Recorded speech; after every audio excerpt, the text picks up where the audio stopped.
Well, we're back, and this is a very, very historic and very special day here on MUA TV because up until now, all of our interviews have been with makeup artists and hairstylists and others behind the camera. Today, we have something really special. We have a beautiful young lady, very famous young lady who's been in the business quite some time, who is a star of The Young and Restless at CBS.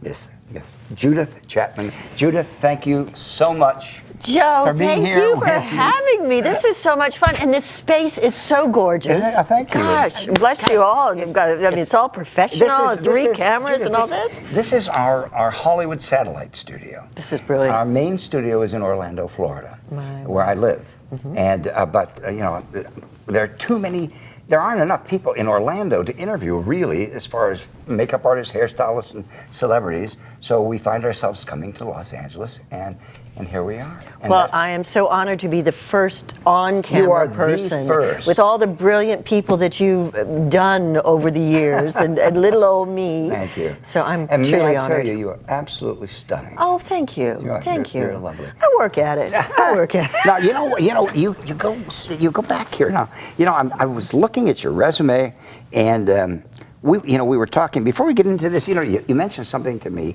just now while we were talking before we got on camera. You have an experience with Orson Welles. And you said you had worked with him, and I said I worked with him as well. Yeah, I worked with him only for about 3 years, off and on. I worked with him one day. One day. It was like a 3-year period, right? Yes. And if I may share this with our audience, when I worked with Orson Welles, he would call me in the middle of the night, and he'd say, I need a special kind of nose for a production. And I say, well, Orson, when do you need this nose? Well, how about 7 o'clock in the morning? Well, okay, Orson, I've got a whole jar full of different kinds of noses. Where are you? I'm in Las Vegas. So I'd have to get on an airplane, and I'd have to get there. I'd have to bring a rubber nose. My Academy Award-winning graduate, Matthew Mungle, who won the Academy Award for Bram Stoker's Dracula, was nominated for The Ghosts of Mississippi.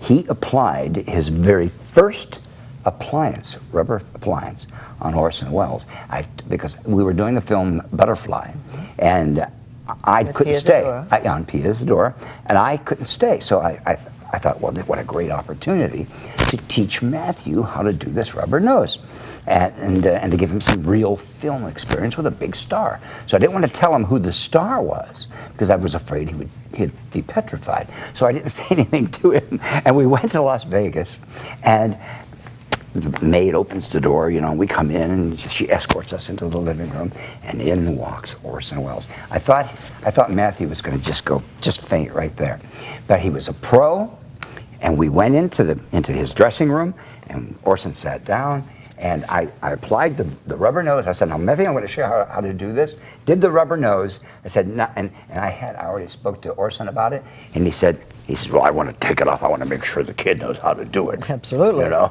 So as soon as it was done, I said, Matthew, can you do this? He says, oh, yeah, I think so. And Orson, that was his cue to rip the rubber nose off. And he said, all right, now do it.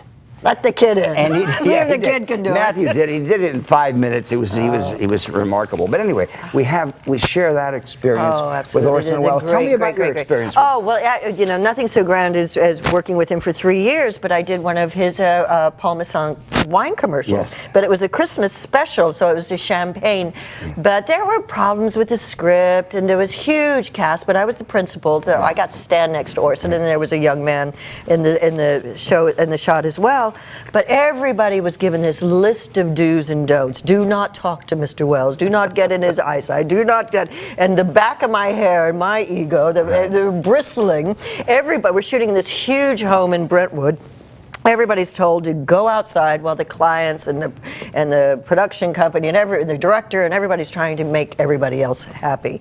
And Orson is sitting in this huge chair with his feet up on a little stool in the middle of the room, and I refuse to go outside, so I'm kind of hovering in the corner reading this magazine at the end of this huge long football field of the living room.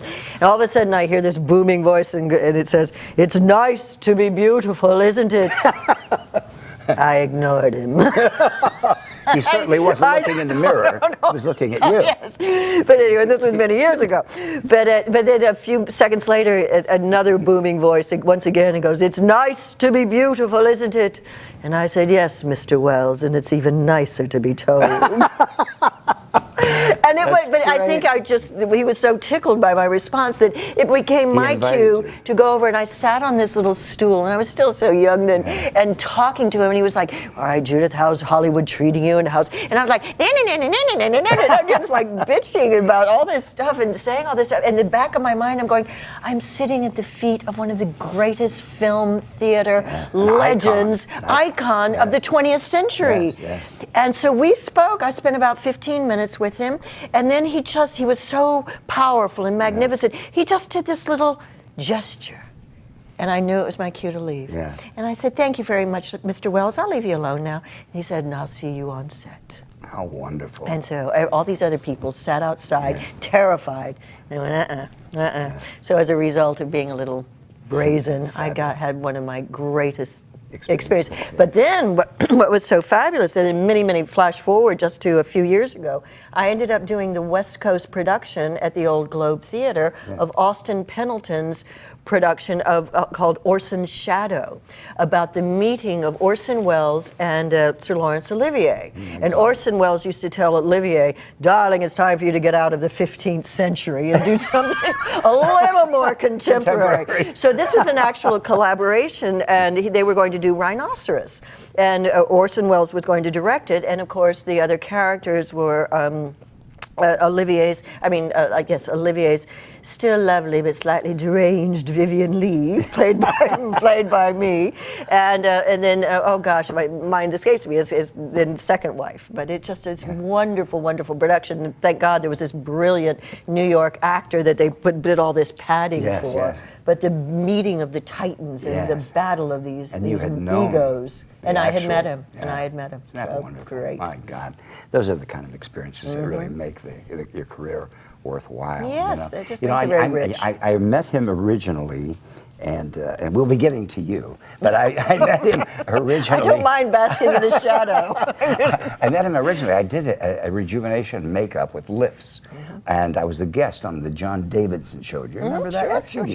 Studio 31 at CBS. And, right across the hall from where I shoot. Exactly. And I went. I did this rejuvenation with all these lifts, and the next day, I get a call.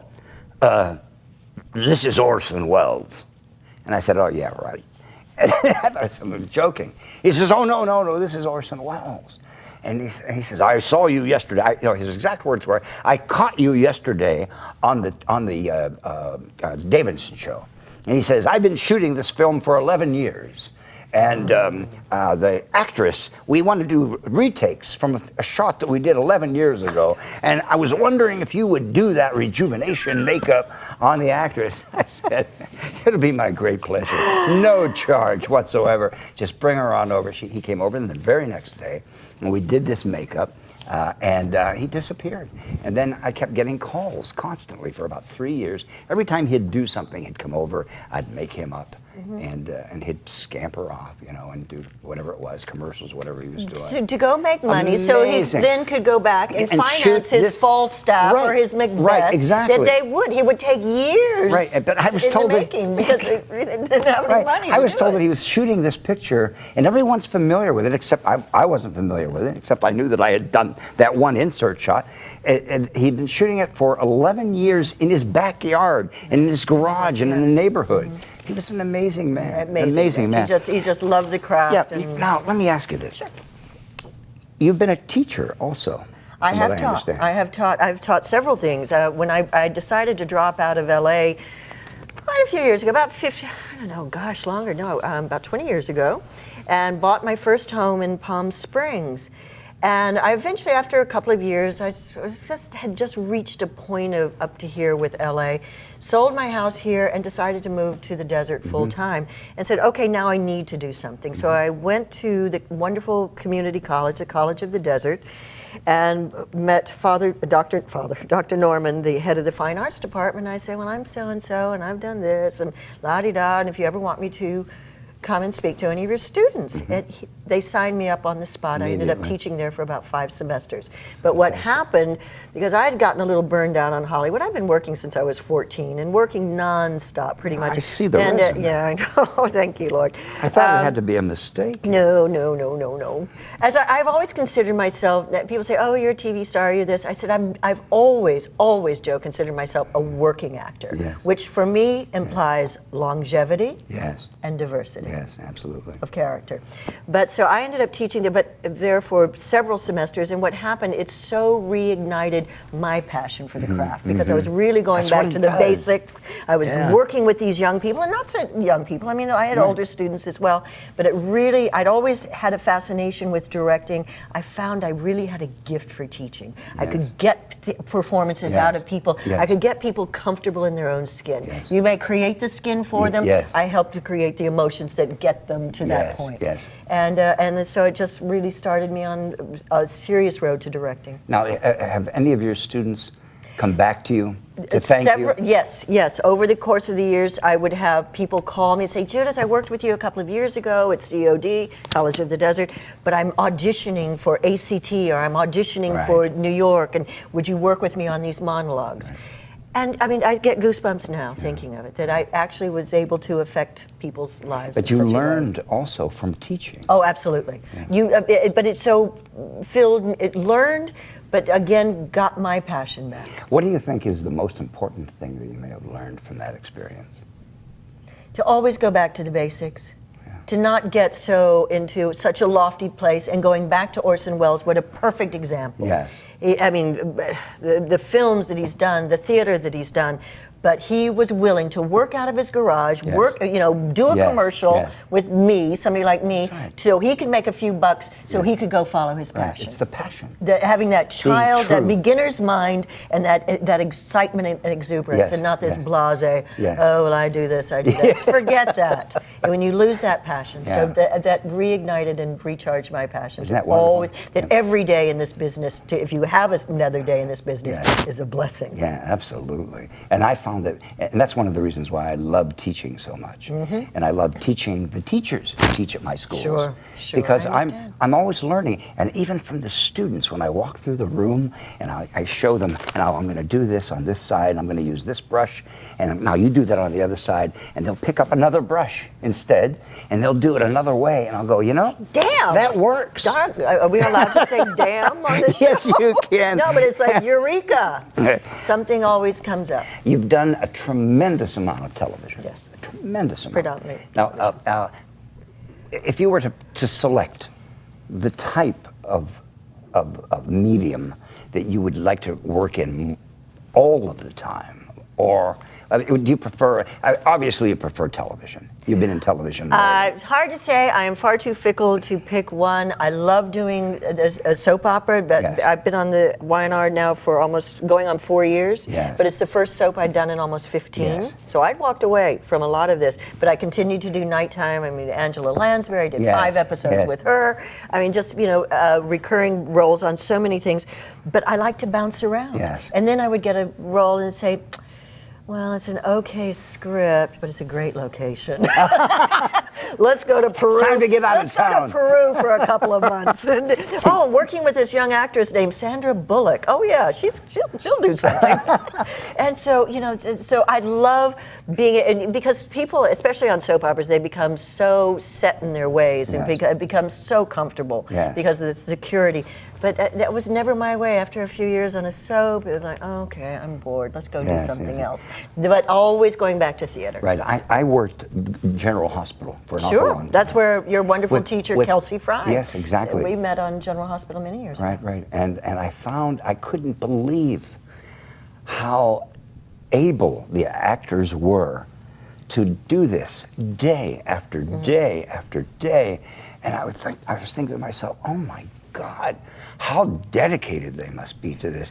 They don't. Do you find yourself looking at what you do as being a second life that you're actually living? Oh, absolutely. Parallel universes, absolutely. And sometimes something will happen on the show. It's like, oh my God, this this is kind of what's happening in my own life. Right. It's like, how did they know? How did they find out? Do the actors, the actor, they talk to you? Do they bring you in and ask how you doing, No. I And think bring they just see it. Just see it. Yeah. I don't know, but it really is. We are the soap actors, are the workhorse actors. Yeah. And when I did my first soap after graduating from college, it was As the World Turns, but in New York, at CBS over on 57th Street Yes. in New York.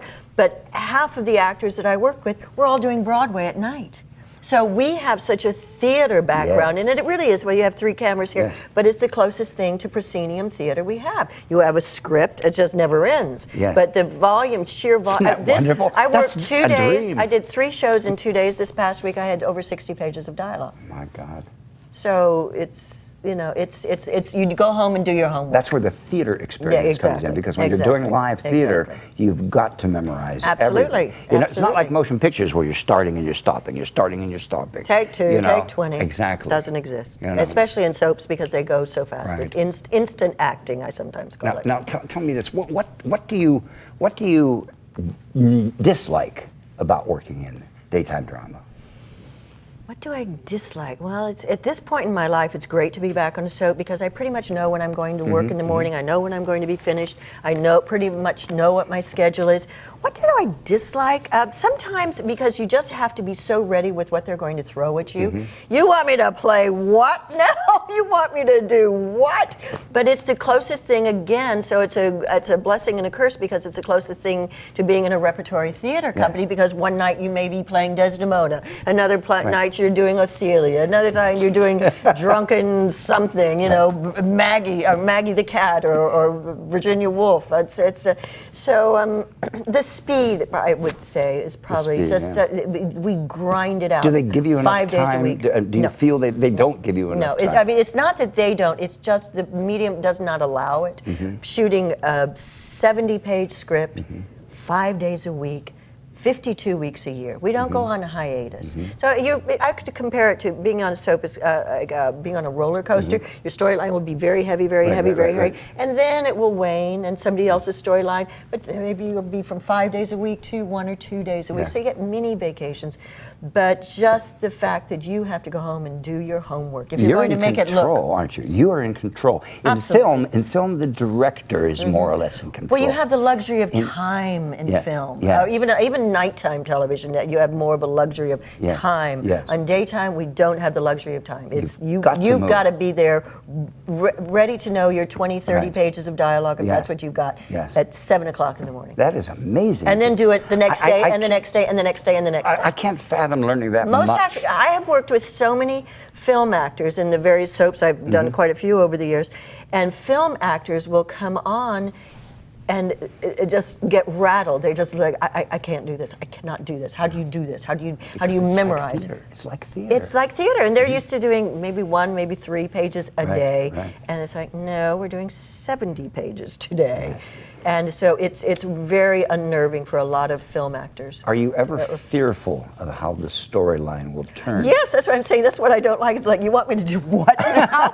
But I was just doing all this great drama, and now you want me to go be a blithering idiot and buffoon? Yeah. But it's like, okay, make the adjustment. I'm an actor. That's why I say a working actor, and I'm going to put on this makeup today or this persona today. But keep maintaining that through line. Tell us about so it all. I'm sorry. Tell us about Gloria. Gloria, magnificent Gloria. Gloria is a middle-aged sex kitten. She just whoa. She was she's got a couple of crazy sons, and she's you're typecasted. Absolutely. Thank you, Joe. Thank you.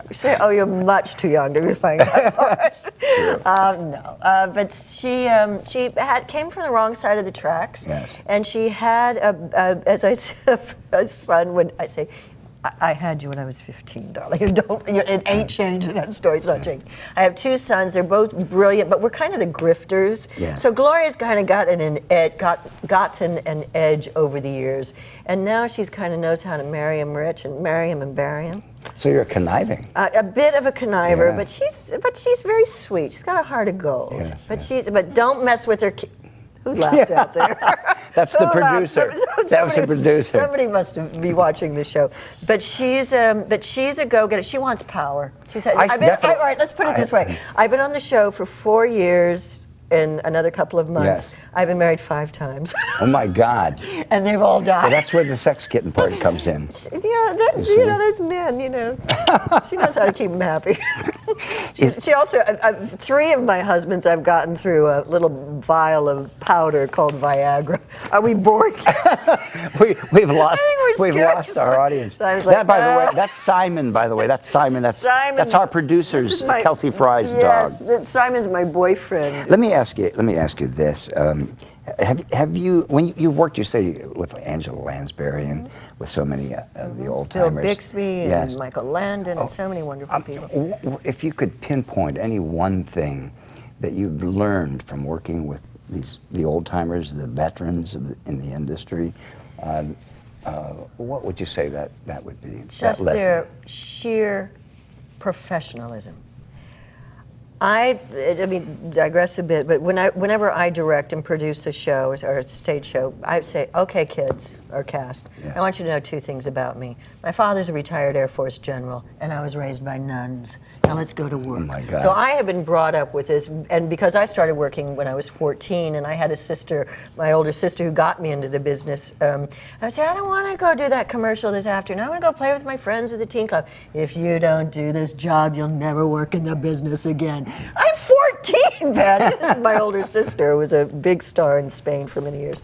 You worked in Spain. Oh yeah, that's where I started. Yes. But working with these icons of the industry, television or film and theater, such as Angela, just their absolute professionalism. Yes. Show up on time. I was doing a Highway to Heaven with Michael Landon, and I was so impressed with him because first of all, I was living in Thousand Oaks at the time. I had to show up at MGM at 7 o'clock in the morning to audition for him because he was still directing and writing that week's episode, and he had to get to the set. But I had to be there. But so I got the part, and a beautiful, beautiful part, and that he'd written, and Maria, God, the wonderful actress from the 50s film noir. I'll remember it. Sorry. But I had a little car accident on the way to work, and I'm calling the studio on MGM, and I was so nervous. And I got to work, and I said, Mr. Landman, and he just gave me a look, and he went, "There are no excuses. You held up production." I didn't think God held up the production, but just that work ethic that so many young people, and not that I'm sounding like I'm so old and wizened, but so many young people just think, oh, they can just show up and crank it out and do it without investing the time. Having taught theater, People, what I would usually say to these kids, oh, I'm going to be a star, I'm going to be a soap star, I'm going to be on a sitcom, I'm going to make $1 million. Right. I said, yeah, but can you play Juliet? Or can you play Romeo 8 performances a week without losing your voice and maintaining your stamina without running your immune system into the ground? Yes, exactly. It's an athletic event, what we do on stage. Absolutely. And in film, and especially on and soaps, we makeup 5 artists days a are week. simply trying to keep up with you. And you're just like chasing us around just because poor chasing Travis did such a lovely job on me today. He's like, hold still. He did it. Well, you're gorgeous to begin with. You don't need any of this. No, and working with your side of the industry and working as that it is a collaboration. The artist, the makeup artist, and the artist in the chair. Now, have you hired a makeup artist to be your personal artist at any time during your career?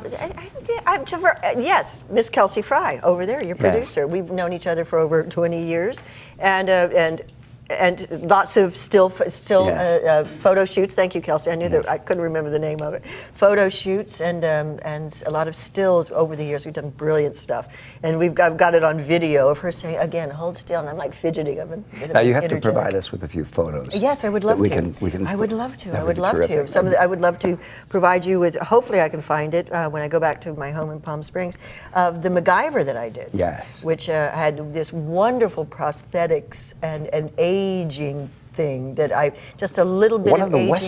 One of the Westmores. Michael Westmore did it. Yes. It was a Emmy-nominated episode of MacGyver, and that we shot up in Vancouver. But it was I played this mad scientist who wanted to accelerate the growth of food, so to stop global not warming, but global famine. Right. And but it goes, of course, it goes awry, and I'm just progression of day to day until finally I'm this crone, and with these beads and things coming out of the skull cap. And I was fascinated because I do love to produce and direct, and so, but having the mask on the face with the straws at the nose, I was just like, what fascinated me the most though was how light as a feather these pieces are. Yeah, absolutely. These little latex pieces are for under the eyes, That's and right. then the jowls and the whole thing. Yes. Very meticulously applied. Brilliant. Mike Westmore is a genius. He's one of the finest makeup artists today in the industry. Well, I feel so honored to, there's so many young actors, or not even so young, rarely have that opportunity to really go through that process. So I feel very, very fortunate. And to work with a Westmore, the famous Westmores of Hollywood. Do you know they're going to be given a star on Hollywood Boulevard? I think Mr. Travis just mentioned that. Yes. Brilliant. Yeah, I'm going to be there. It's going to be a very historic event. I'm looking forward to that. Yeah. Now, let me ask you this. Do you have any particular, don't say Joe Blasco Cosmetics. Do you have any particular, line of makeup that you prefer or that you use mainly, that you require or you ask your makeup artist to provide you with? I pretty much try to go with what is on the set. They do at Y&R. They do use MAC. I have found it's okay for some things. I don't really like the texture of it so much, and I'm not even sure but it's just a little bit of this. There's some Lancome products, Shiseido. What's the proper pronunciation? Shiseido. I like their foundation. I love your Dermasil. As I told you, my friend Kelsey gave me a pot of it that I guard with my dear life, and I will literally go out. And yes, I do use Joe Blasco. I can go out to the Emmys in those tiny little purses or the Oscars or wherever, and have just my little Dermasil, my lip gloss, and a lip liner, because I can put the lip liner on the cheeks. That's true. Put it on the eyelids, so it's helped. So I'm just sort of a mixed bag. I'm kind of lazy. What's your pet peeve when working with makeup people? What have makeup people done that really disturb you? That they don't listen, that I've been working with this face for many, many years. But one of the things back in the day, when people still smoked, I know people still smoke, but when I first moved to Hollywood, I was doing a movie of the week with Paul Winkos and called Farrell for the People, but this wonderful movie of the week. Who was the sidekick in the Mary Tyler Moore show? What's her name? My mind's going blank. But this guy is doing my makeup, and he's got a cigarette. And he'd put this cigarette down, and he'd come over with that sponge, and I'm like, do you have to smoke cigarettes? It's disgusting. And it's like, he was just an old timer that didn't get it, and I'm like some hot kid off the street. So it's like, no, please don't do that. But it's with people don't listen. They say, these are my little quirks, these are my little idiosyncrasies, because it's my face that's going to be, please respect that. Yes. And I will work with you, and even Travis, I said, okay, I'd like to do this little thing, but I said, I'm putting your hands today. It's not a character, it's just me, pretty natural. But just share. We're both professionals, so please share with that. One makeup artist recently, I'm not a very hairy person, I've got very fine hair, but I'm rather proud of my eyebrows. And this guy wanted to do a little tweaky on a couple of hairs, and I didn't have my glasses on, and it took me a day, tweezing, and it took me a day to realize he'd cut the back 1/8 of an inch, 1/4 of an inch. And Kelsey, thank God I told her about it, Kelsey, and she brought over this lash strengthener. She said, put it on your eyebrows, to help build it up again. And I've been, when I first started on the show, I was back in New York, the Emmys, the daytime Emmys, were in New York, and I went to some shishi salon. I said, do my makeup, and I did the what is it, it's a spray-on makeup now, the airbrush, which I never had, which was kind of wonderful. But he even said, my God, you have the most beautiful eyebrows. And I said, oh yeah, Wendy in Palm Springs does them for me. But where when is this? in Palm Springs, yes. She just finally did them. Now that Wendy Ray, and it's the salon that I go to for facials and my hair. Yeah. It's Salon 119 in Palm Springs. Perhaps we should go and visit her. Absolutely. Maybe we'll visit you, Wendy. Yes, you do a beautiful job. Thank you. Every time I say, Wendy, your eyebrows have gotten complimented in New York and LA, and now Joe Blasco. I learned how to do brows from a fellow by the name of Mr. Gilles. Who was that name. He was one of the top Max Factor makeup artists in Rome. And when I was in Pittsburgh going to cosmetology school, I used to, leave during lunchtime and walk around and go over to the department stores and check out the cosmetic counters. And one day when I went into Kaufman's department store there in downtown Pittsburgh, there was this Italian makeup artist doing this work. And he didn't speak a word of English. He only spoke Italian. And I spoke Italian, lucky for me. So I spent I didn't go back to school. I spent the entire day there. And he was one of Sophia Loren's makeup artists. But the one who actually designed her eyebrows. Which, she's got the eyebrows. Oh my God! Then the best in the even world. Today, and she's still a beautiful woman. And Max Factor at that time had a pencil, an automatic eyebrow pencil. It was called a fine line pencil, Max Factor fine line pencil, and it had a little tiny little lead. You screw it up, and I watched him, and his hands would move like a mile a minute, and every stroke was absolutely perfect, and I could see that he was the makeup artist that did Sophia Loren. It was every stroke just perfect. And I thought to myself, I asked him, I said, Mr. Gilles, I said, how old are you now? He said, I'm 28. And I said, oh, I just pray that when I'm 28 years old, I'm going to be able to do eyebrows like that. I was. And I studied that, and I practiced. Well, it's an art form, and I was so angry, and it took several months for me to get but it just became, oh, please, fill it in. So it truly is an art form. Your skin is gorgeous. Thank you. You're absolutely a flawless skin. And you don't have very much makeup. She is wearing very, very little makeup. What skincare products do you use? I use different things. I've used Epicurean over the years. I've used Perricone that we were talking about before. Right now I'm using a few SkinCeutical products. I had a bad reaction to something that was supposed to take stuff off, peel. And I had a really bad reaction because it had sulfites in it. And I won't mention the product, but I was just broken out from red. Oh, yeah. So, I was back in Palm Beach visiting my folks. They live in Florida. And I'd said, Mother, my skin, because it had crept up onto my eyelids, even though it's not supposed to. It was supposed to, but it moves, and I'm very animated, as you can see. So my eyelids were all crepey, and my mother said, just put Vaseline on it. I said, Vaseline on this face? Are you kidding? I've spent thousands of dollars over the years with Vaseline. Turned out to be the only thing that worked.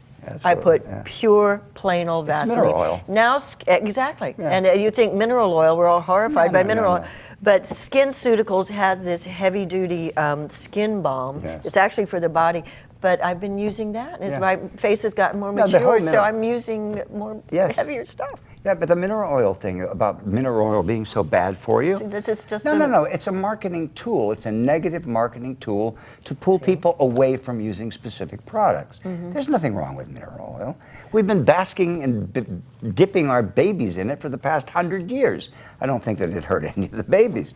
Baby oil is mineral oil, and most of the makeup removers are mineral oil. So it's I've gone back to basic, and so I do use a SkinCeuticals product, and the what's it called, the hyaluronic acid that's supposed to help absorb. But it's plain old. I mean, it's a glorified Vaseline, but it's got some E in it. But it just put my skin back together after some of these things that were supposed to do so much for my skin. Just had me so broken out and peely and tight and crepey for a couple of weeks. So. Well, it's working. I think simple is better. But being a good Southern girl, I always wear big hats and lots of water. I know all the people out there that are fans of yours are wanting to know these things. Yeah, and people often, I get a lot of fan mail. They say, Judith, you seem to have very nice skin, for not a kid anymore. And I say, well, I work at it. But they say, what do you do? And I say the top things: wear big hats, drink lots of water. And I personally think you're better off having a couple of glasses of wine or a martini better than that Diet Coke. I'll go along with that. Yeah, you go. It's like, hello. There's the best skincare advice it's just like, that I've heard. And then I'd say, but I do so much yoga, and so I stand on my head a lot, but it's about circulation. So I'm a great believer in exercise. Do you have do you prefer going to an esthetician for your skincare procedures, or do you prefer a dermatologist? I see a dermatologist because I have, having grown up a competitive swimmer and diver, and my father being from South Florida and grew up on boats, and he and his brothers always had boats. So I have, and being very fair and Irish and the whole skin, there's a lot of skin. My father and one of my sisters have had melanomas on their face, and so I'm very conscientious about it. So I go to a dermatologist, but I don't do the laser thing. He just zaps me with some, what's it called, liquid nitrogen, and it gets rid of the brown spots, but it also gets rid of any possible little problem areas. But I'll go and have wonderful, deep, relaxing, healing facials. Yes, a lot. yes. I'm spa queen. Yes, very good. What's your beauty? If you could pinpoint one thing that you could say, this is my most important beauty secret, outside of you're having fabulous skin to begin with. What? And not the mineral oil or not the Vaseline. No. I would have to say yoga.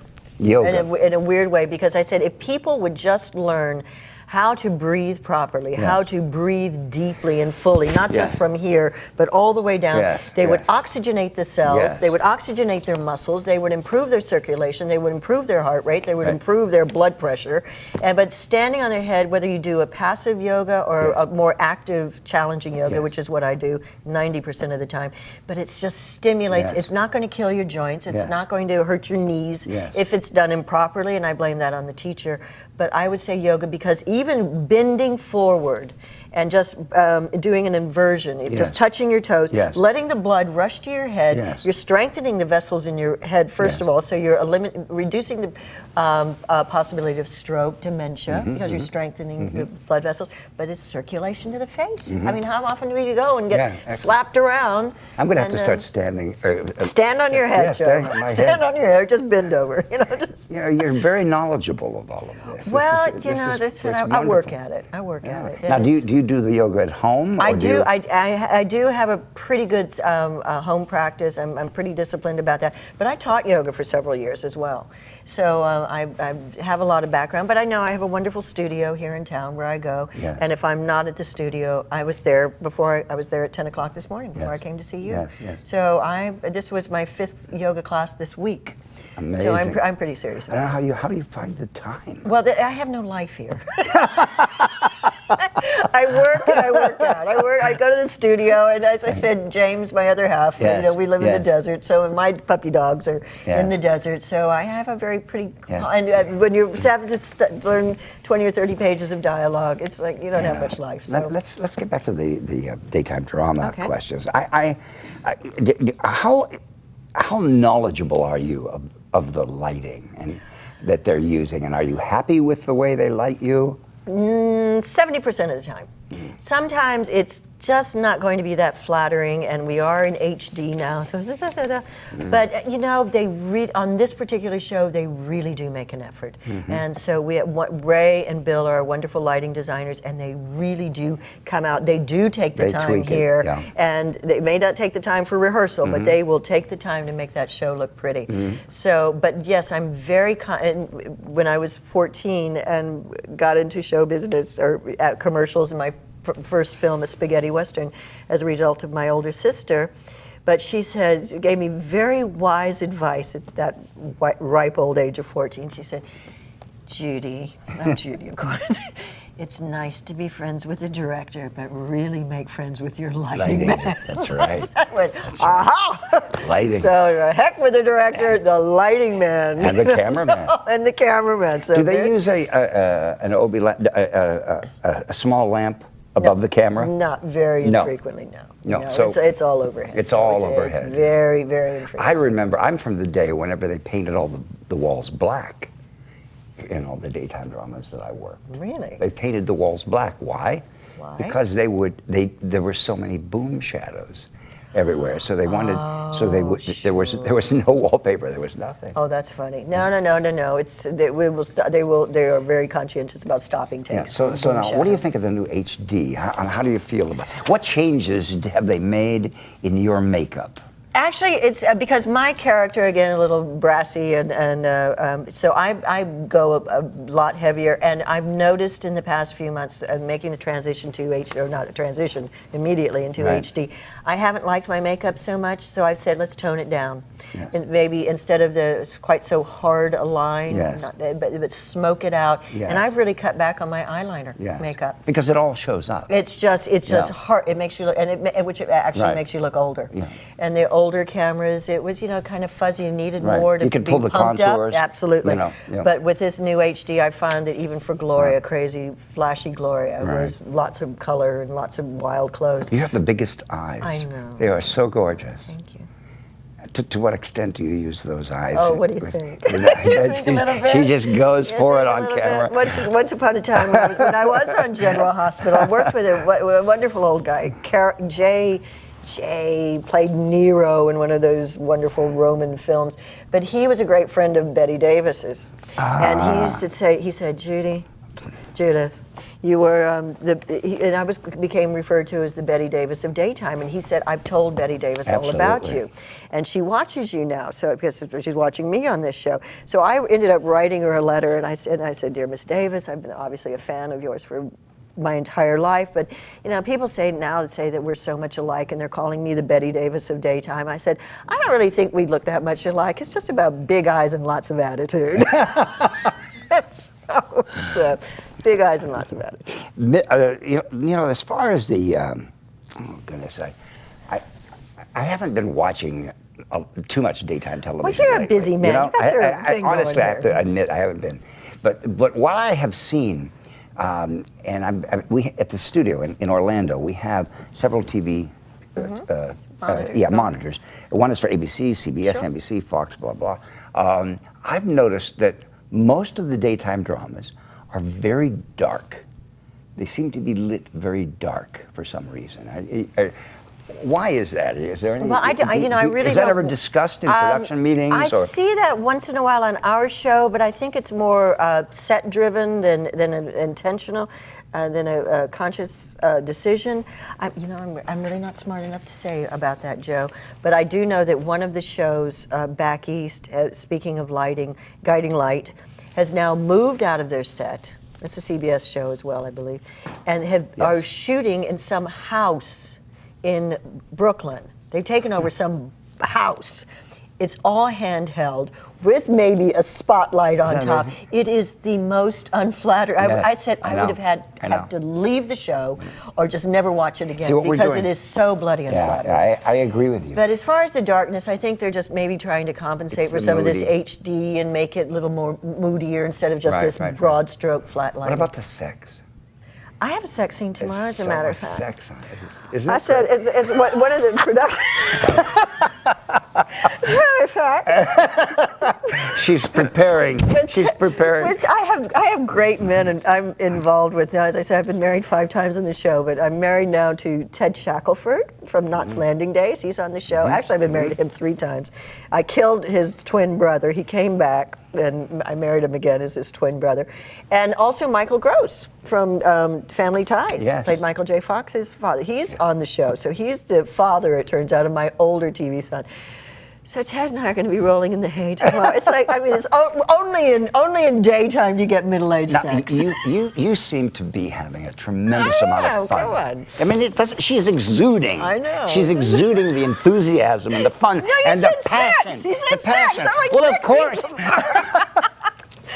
That's what I'm going back to. I found the passion after losing it for a while, Yes. becoming a little bit jaded.